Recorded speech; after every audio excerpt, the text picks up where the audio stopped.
I'm really interested in your adventures on the Camino.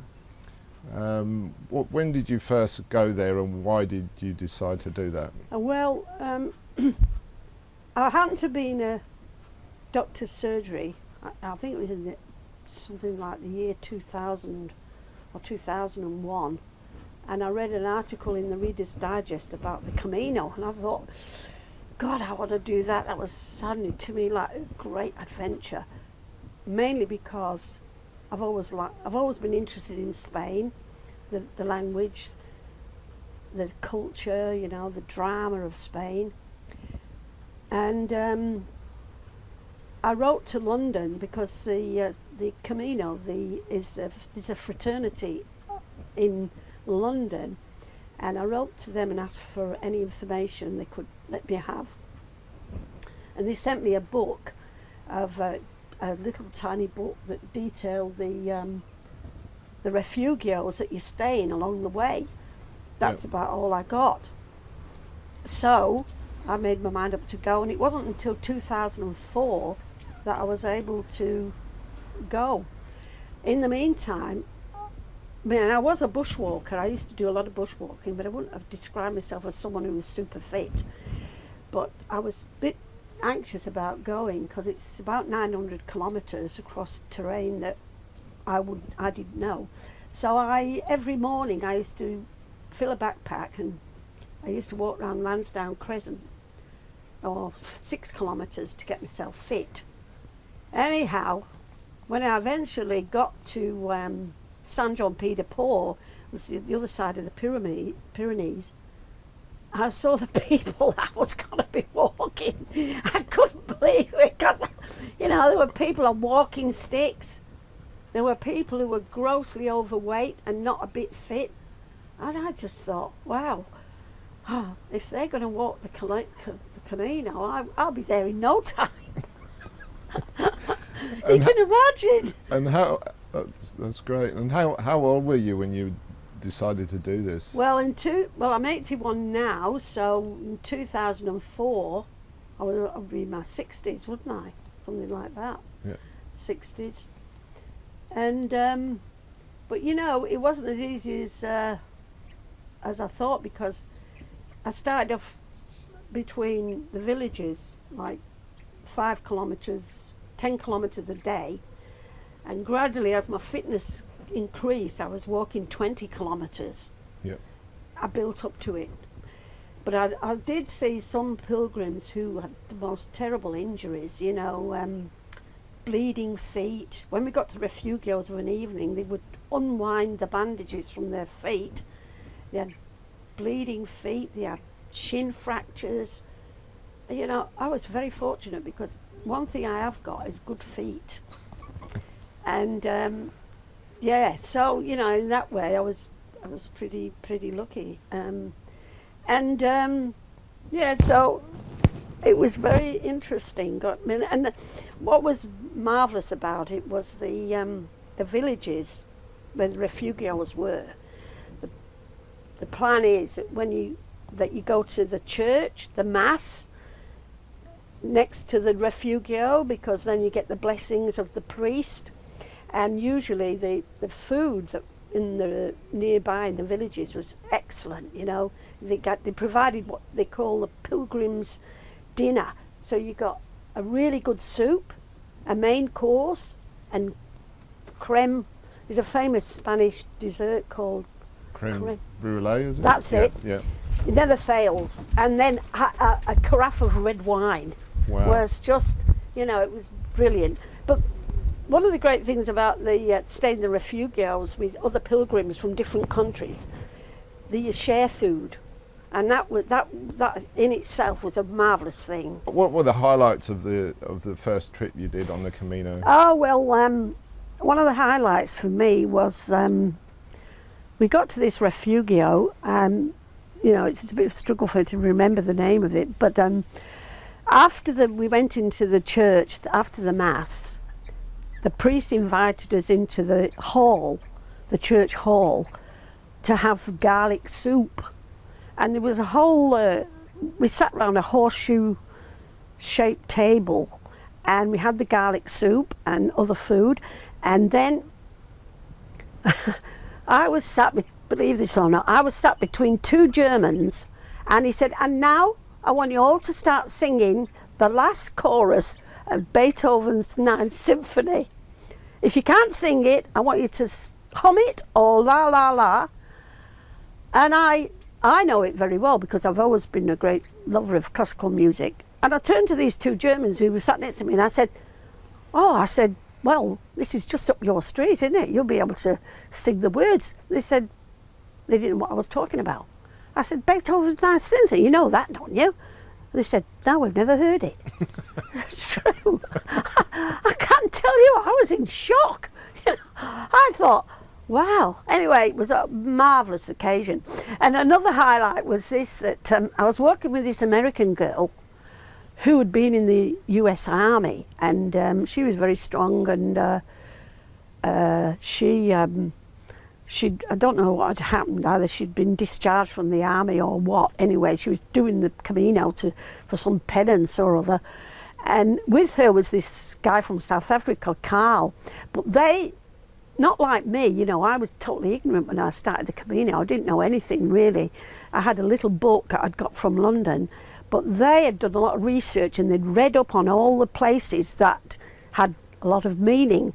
And luckily for me, I was with them, but they knew this place of this farm where the farmer specifically made sticks for the pilgrims.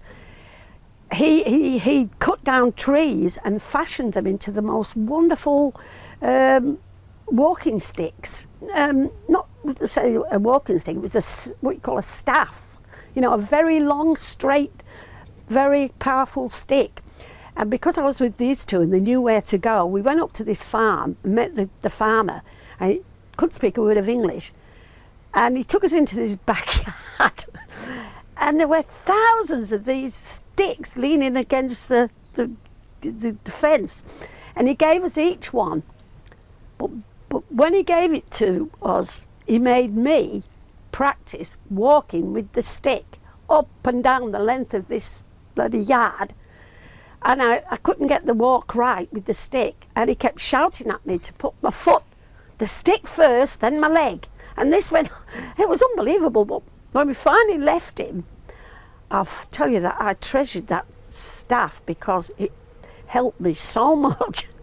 Because one village we came to, and when we left the refugio, the rain was horrific, you know, and there was mud everywhere. And all the tracks were so muddy. To tramp across that mud, if you didn't have a stick, you were absolutely stuffed. And I was just bad luck because I fell in the mud. I fell on with the backpack because I had quite a lot of stuff in the backpack. And I was floundering in this mud, trying to get up. And if I never had that staff, I would have probably stayed there for hours because it was that bad, you know. So it was meant to be. It was just extraordinary, really, that guy. And when you get to after you leave Santiago, the next stop is Finisterre. That's what they call. It was known as the end of the world in the Middle Ages. So Finisterre was the end of the known world, and after that, it's just the open sea. And the tradition is that you burn your boots in Finisterre at the edge of the rocks. I couldn't burn my boots because those were the only shoes I had, and they were absolutely almost in shreds. But I threw that staff into the water, and God, I regretted it ever since. I was going to say, did you regret that? No, I did. I thought that was such a marvellous stick, you know. And I've got some really good pictures of me. I mean, it was about 3 times my height. It wasn't a little tiny stick. It was a great big staff like this, you know. So yeah, that I would say that was one of the highlights, meeting that farmer in making me walk. He said, because the other two, the American girl and the South African guy, they could speak a bit Spanish. They were saying to me, they said, he's never going to let you out of this farm until you get your walk right.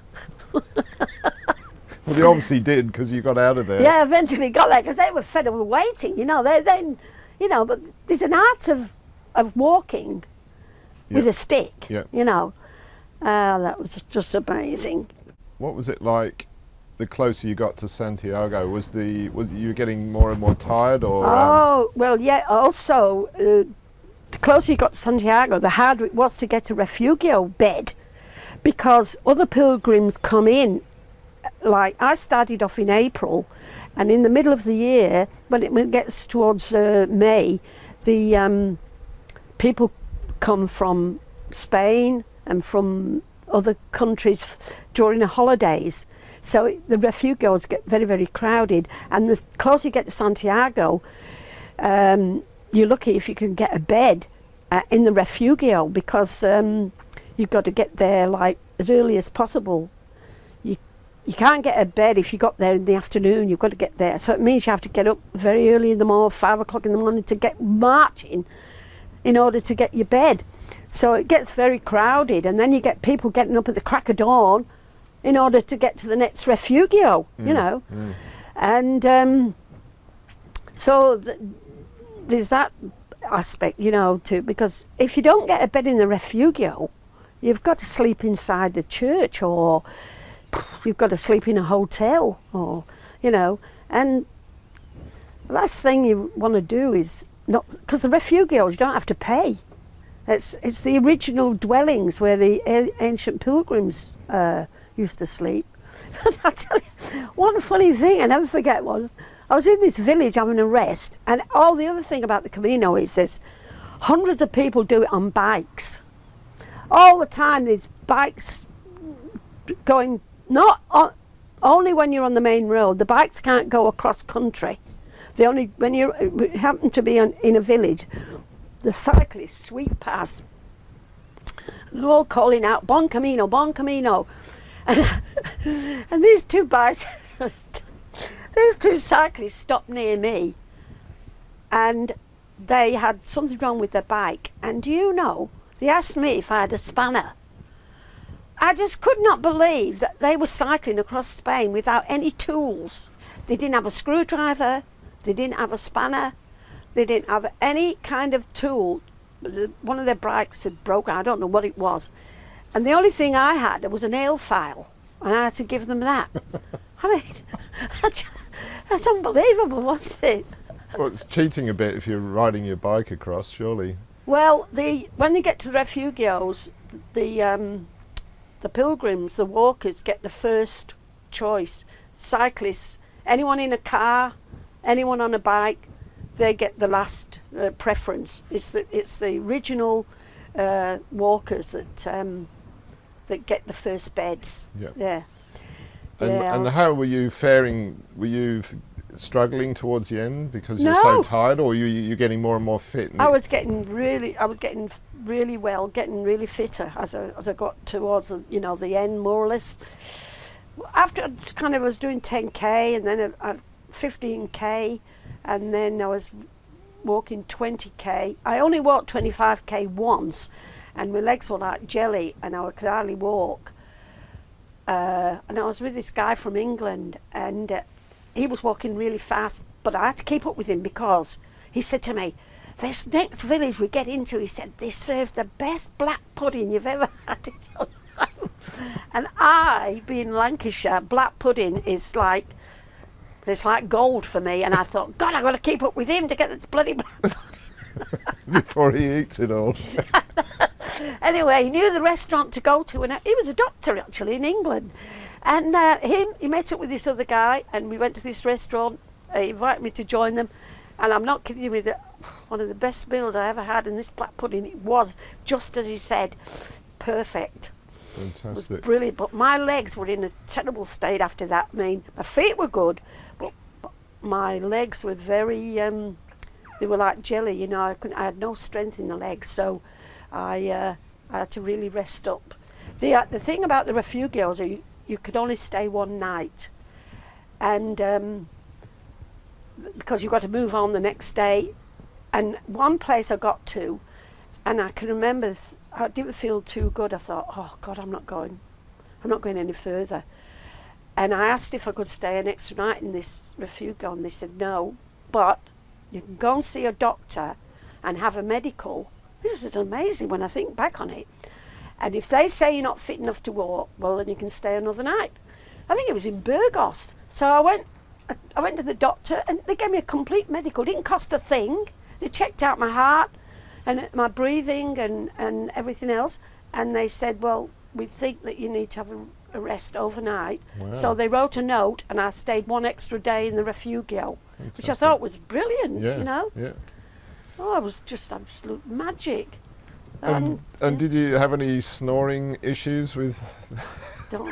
Oh, definitely. Well, when we left Saint-Jean-Pied-de-Port, which is the French starting point to go over the Pyrenees, you walk over the Pyrenees into Roncesvalles, which is the Spanish place over the Spanish side of the Pyrenees, and it's the biggest refugio ever on the Camino. It's massive because that's basically where you start off after you've come over the Pyrenees.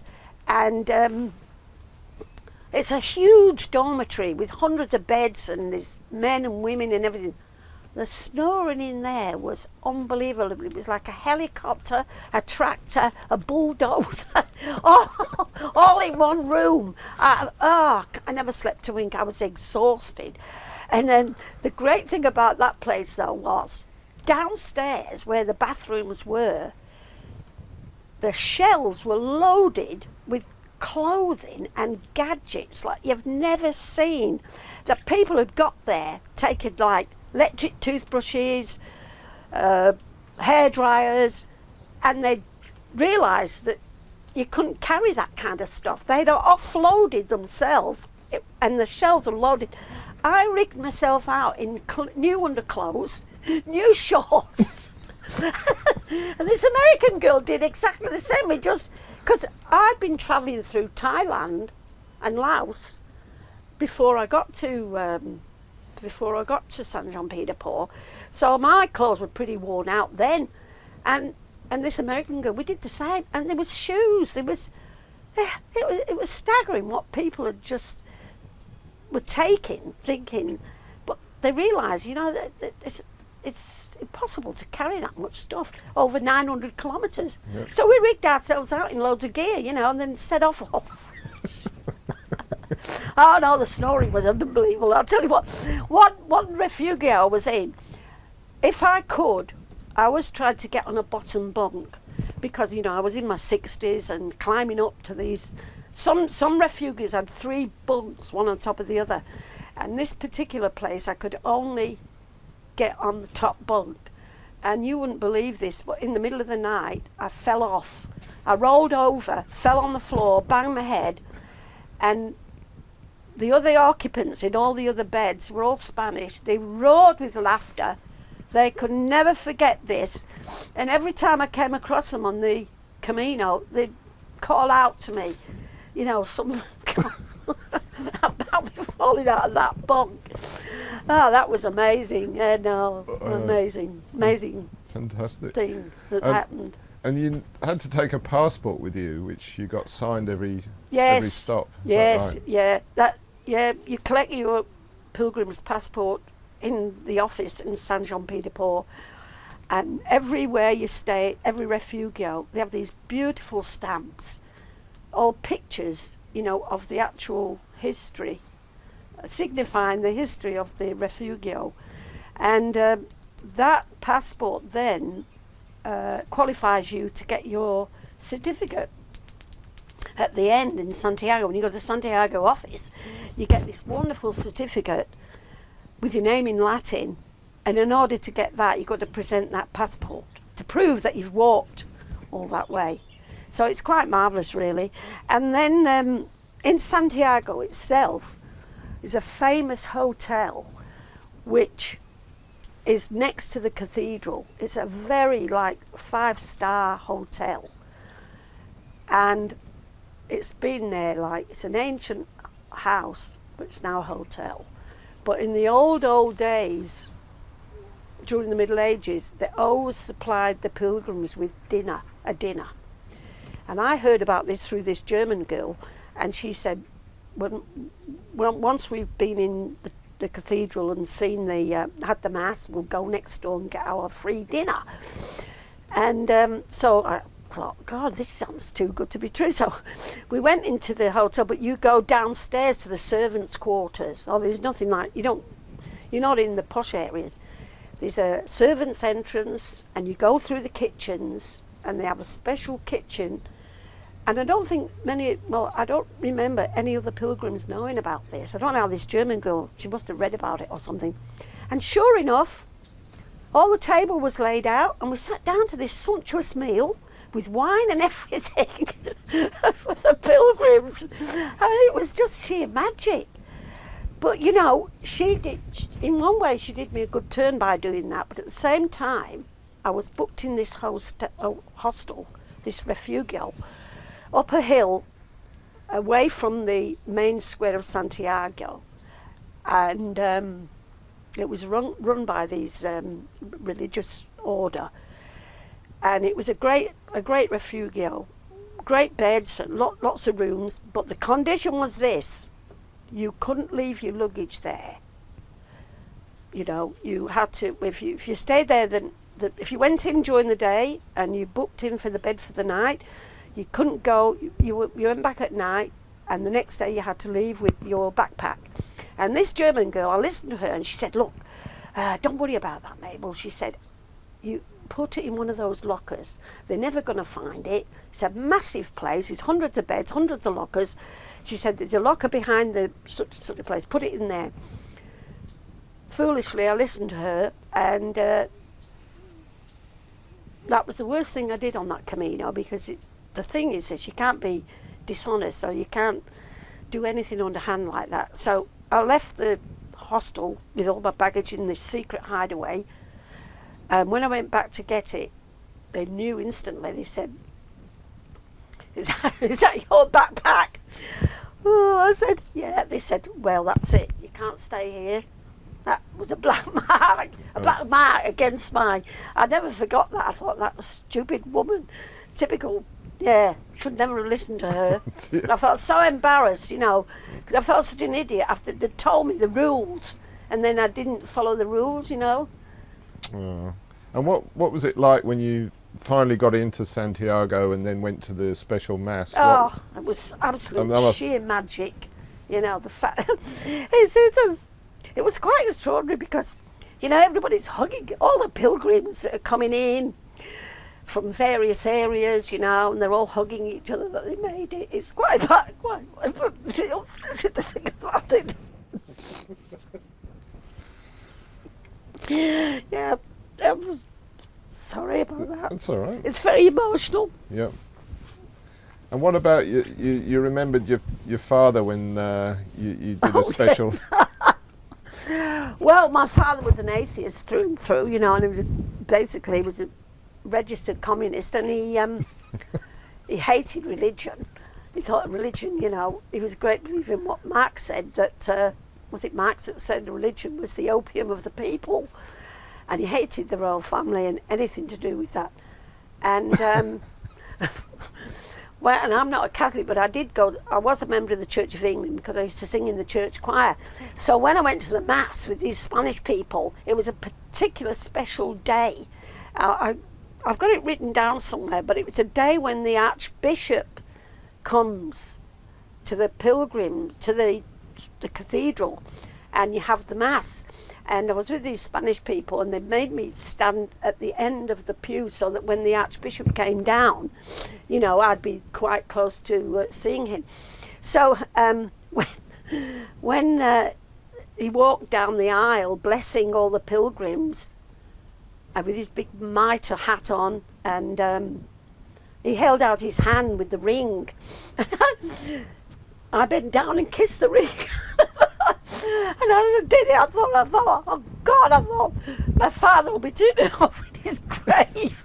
I had images of my father's face, because it's a very, if you see the Catholics, they always kiss the ring of the bishop or the archbishop.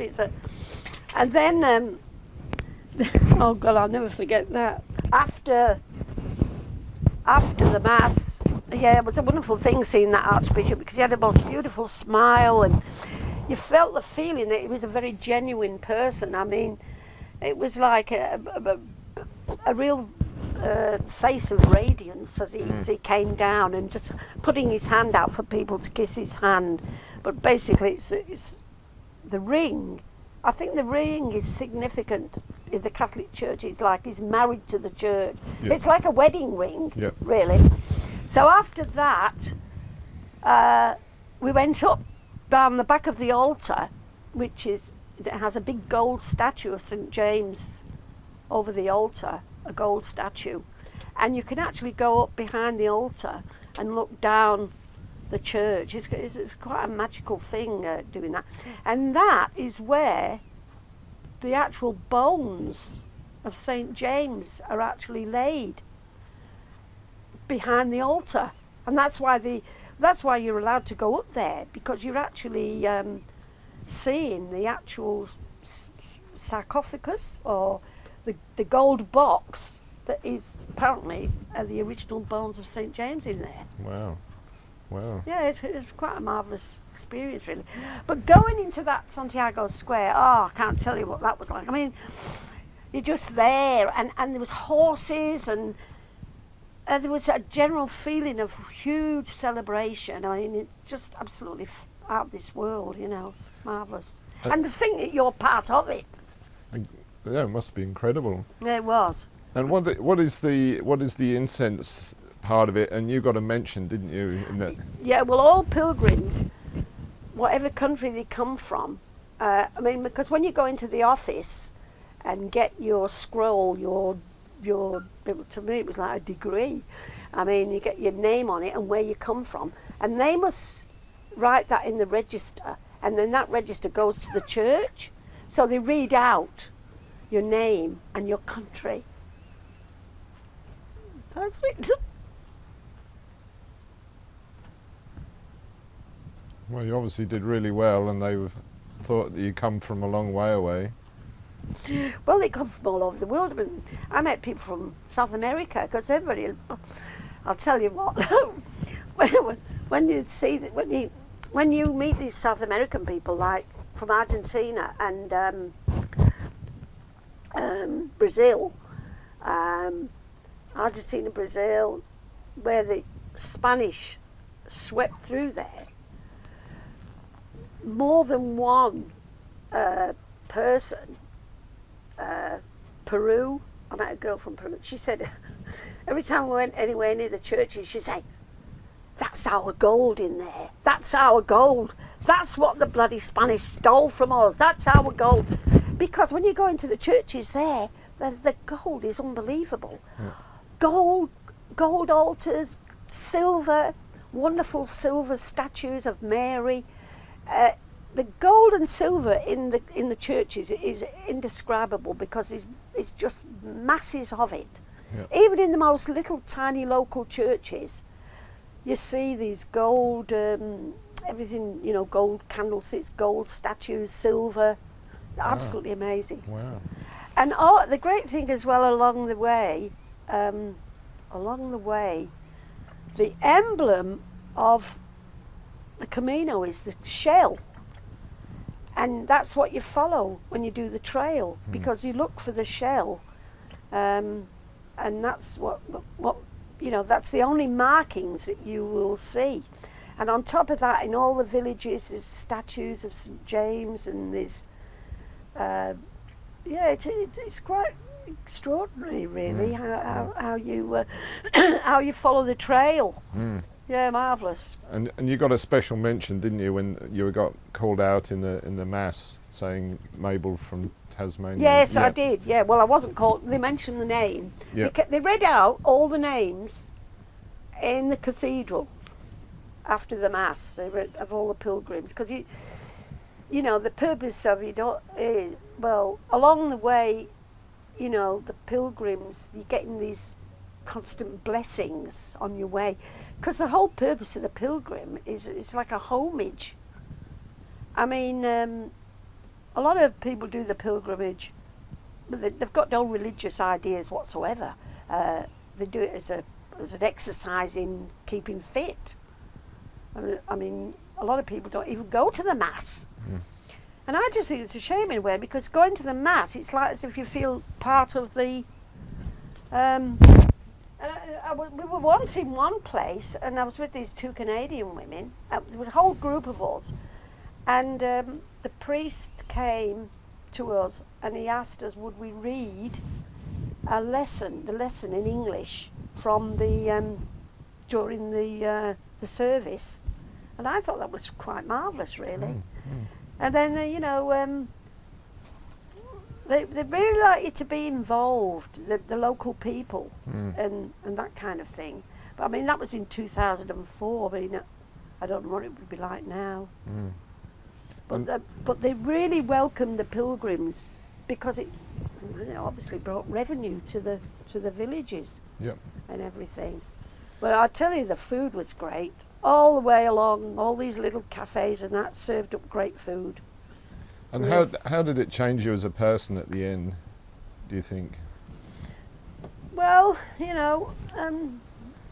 it's hard to say really how it did change me, or whether I was like that anyway before, because in many ways it made me really feel that I was capable of doing anything that I wanted to do. And I never had any fear. I felt that, I should follow my dreams, really. And that was a kind of dream that I heard about it, I read about it, and I thought, I'm going to do that. And I went ahead and did it. And it's same thing as when I went to India. I had no fears of going to India on my own and travelling around on my own, because I sort of have a inbuilt faith in myself. In that way, that I feel like I always feel that I can trust people as well. I think that is the greatest virtue of all, that I'm never suspicious of anyone. I trust people a lot until I find out, I'm not suspicious. That's it. I mean, when I think about the people I met on the Camino and the people I met in India on my own, you've got to have an innate sense of trusting people, because if you didn't, you wouldn't do any of those things, would you? If you didn't trust people, you wouldn't do anything. You'd be suspicious, looking over your shoulder all the time. I always got the feeling that all good things were going to happen to me, and it did, really. And your biggest takeaway, what's your biggest takeaway, do you think, from the Camino? Was it that trust, or? Oh, trust, I think. And belief in yourself, perhaps? And belief in myself, yeah. And belief in my own,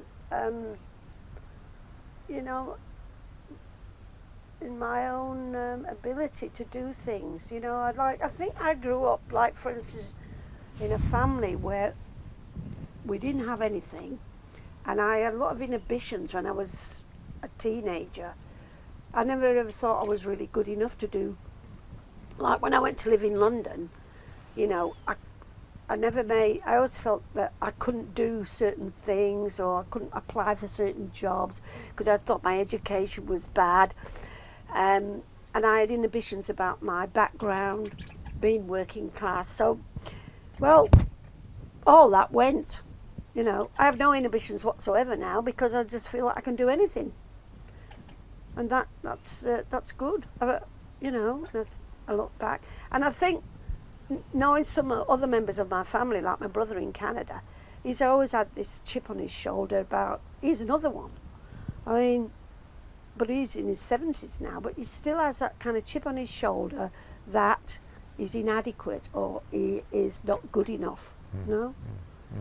Well, when you travel, you do things like the Camino, and you meet a lot of people from different countries, and what they've done, you realise that, you don't realise it, but it's in the back of your head all the time that you're capable of doing anything.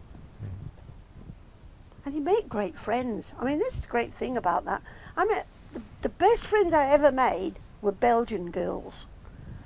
I've met more Belgians in my travels that have turned out to be absolutely gold. And I met 3 of them on the Camino that kept in touch with me for a very long time. I don't hear much from them now. 3 great women, and then when I went to India, I met a Belgian with her boyfriend. He was French. She was from Belgium. And if it hadn't been for them, I think I would have been in a right load of trouble. But just sheer luck. I was on this bus going to the to see the what's that famous mausoleum, the Taj Mahal. And this Indian guy came and sat next to me, and he was talking to me telling me about a place where I could stay and a tour I could go on. I hadn't got to the Taj Mahal. I was on this bus going from Delhi to the place, and I was listening, and I was like, oh, he was very smart, had a really good business suit on and everything, and very well spoken. And I was taking it all, and I was thinking, oh, well, I'm on my own. Perhaps I should take his up. And as I raised my head, I looked across, and this Belgian girl was sitting opposite with her boyfriend, and she went like this to me. She went, she nodded her head like this, and when she did that, she was saying to me, "Don't do it." And as we got off the bus, this guy was about to take me off, and she came up to me and she said, "You're coming with us."